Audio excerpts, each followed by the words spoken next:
So today I'm sketching in Urangan down at the pier. So the Urangan Pier is probably the most famous landmark in Hervey Bay. It used to be where the trains came along and delivered sugarcane to waiting ships at the end. Today it's just a tourist attraction and it's just a nice spot for people to come and walk along it and look at the sunset and enjoy the beach.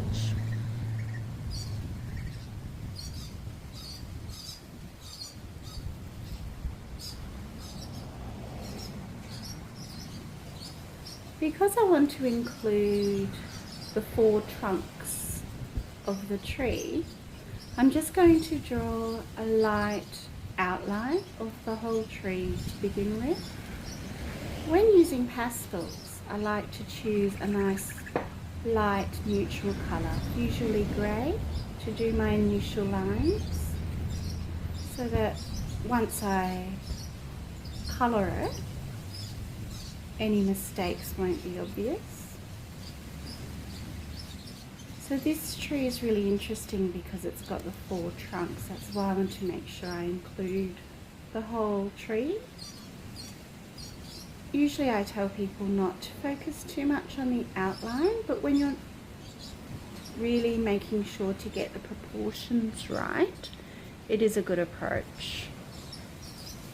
I'll also draw in some of the more important lines, like the deep cracks in the bark and these knobs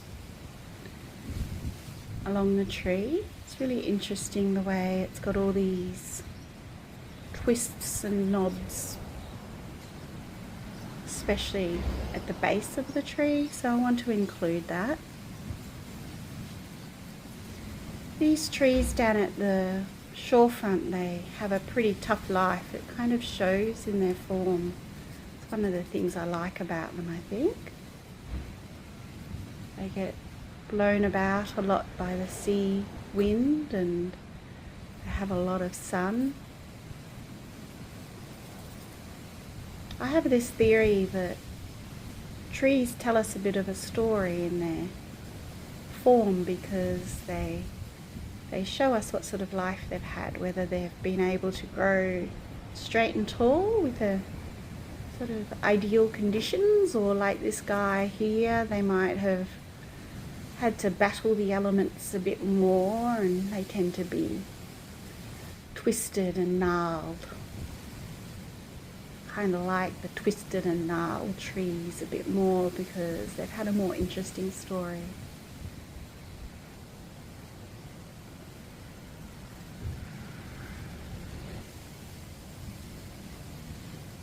So I'm working with soft pastel today, and I'll be colouring quite lightly because that suits the subject. As I work, I'm going to start from left to right to avoid smudging, and I'll do each trunk in turn, I think. So when I colour, I think of it in 3 stages. So firstly, you have your darker areas, and then you have your highlights. So you need your lighter colours. So I've got a nice bright yellow and a pinky colour for that, and a dark grey for the darker colours. So I start from the dark grey and find all those darker areas first, and then I'll find the nice bright colours, and then I'll work in between, so blending in between the two. I just work over it until I'm happy with the look. I really want to make sure that I show all the beautiful colours in the paperbark. It's one of the things I love about this tree. initially you might just think it's white or grey, but it's got all these different colours in it. It's really pretty. This particular tree has a lot of interesting texture as well, so I'll use the highlights and the shadows to really emphasize that. It's a fun one to colour.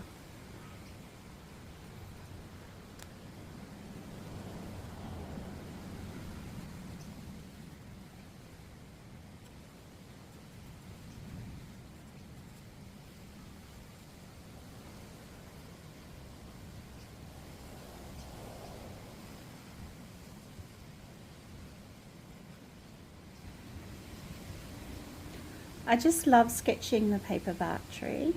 It's one of my favourite trees. It brings back a lot of childhood memories because it's just a quintessential tree in coastal Queensland. The scientific name for the paperbark tree is Melaleuca something. It's a type of Melaleuca. And this one, because it has multiple trunks coming out of the base, we call that one a mallee tree. So a eucalyptus tree that has a group of trunks coming out of the base instead of one. That's what makes this one so interesting.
I really hope you've enjoyed this sketch. If there are Australian plants that you'd love to see, then let me know and I'll see if I can find them. Make sure that you give me any feedback. I always like to hear what you think. And like and subscribe if you want to see more of this. Thank you.